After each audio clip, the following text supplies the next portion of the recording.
कि पत्रकार अगर यहाँ कुर्सियों में बैठेंगे तो उनकी बेइज्जती की जाएगी, ऐसा करके पोस्ट वायरल हो रही थी। और उस पोस्ट के आधार पर लगभग सब अखबारों ने खबरें भी लगभग लिखी हैं। उसमें कोई ग्राम प्रधानों का संगठन है जिसने इस तरह की कोई आपत्तिजनक टिप्पणी करके एक वहाँ वो लगाया है। और वहाँ हो सकता है खबरों को लेकर जो वहाँ पत्रकार हैं जो खबरें लिखते हैं उनको लेकर किसी का कोई इशू हो सकता है। तो इस तरह का जो काम किया गया है वो बेहद निंदनीय है और शर्मसार कर देने वाली घटना है। इसमें सब पत्रकारों को खड़े होना चाहिए और ऐसे जो अवांछनीय तत्व हैं उनके खिलाफ कार्रवाई की मांग करनी चाहिए। और जो अभी जानकारी हुई कि कुछ यहाँ प्रधान आए थे तो उनका कहना है कि कोई पत्रकार वहाँ इस तरह उनको ऊपर दबाव बनाता है। तो अगर उनके पास साक्ष्य हैं तो उनको भी साक्ष्य लेकर प्रस्तुत करना चाहिए कि कौन उनको ऊपर दबाव बनाता है।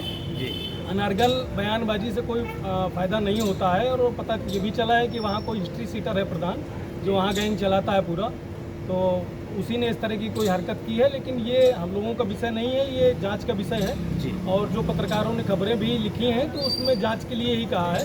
अब इसमें जांच और आवश्यक हो गई है कि ये किया किसने है और जांच होनी चाहिए। जांच होकर इसमें सख्त से सख्त कार्रवाई होनी चाहिए जिसने इस तरह की हरकत की है, क्योंकि ये पत्रकारों के सम्मान का विषय है और उसमें पत्रकारों के को न्याय मिलना चाहिए। जैसा कि प्रधान संघ ने भी जो है यहाँ आके जो है अपने बचाव के लिए एप्लीकेशन दिया है। देखिए वो जो उसमें लिखा है कोई प्रधान संगठन है, लेकिन अब कौन सा प्रधान संगठन है मुझे लग रहा है किसी भी अखबार में किसी प्रधान संगठन के नाम का जिक्र नहीं है, न किसी व्यक्ति का जिक्र है। तो कोई अगर स्वयं बड़ी अम्मा बन के आगे आ रहा है तो वो स्वीकार कर रहा है कि उसने ऐसा कुछ किया है, क्योंकि किसी भी अखबार में किसी व्यक्ति का शायद नाम नहीं लिखा है। तो अगर कोई ज़बरदस्ती स्वीकार कर रहा है कि ये हमारे लिए लिखा गया है तो पहली बात तो उसको ये आके साक्ष्य देना चाहिए कि उसके लिए लिखा गया है।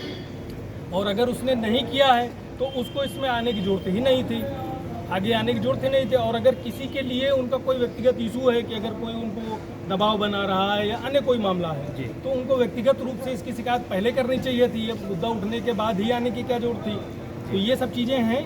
तो रही बात उनकी, तो दोनों पक्षों की ये है तो दोनों पक्षों की जाँच तो जाँच ही है ना जी। अगर इन्होंने किया है या किसी ने किया है तो जांच होगी तो जांच में सब क्लियर हो जाएगा किसने किया है। और जांच अवश्य होनी चाहिए और जांच होकर जो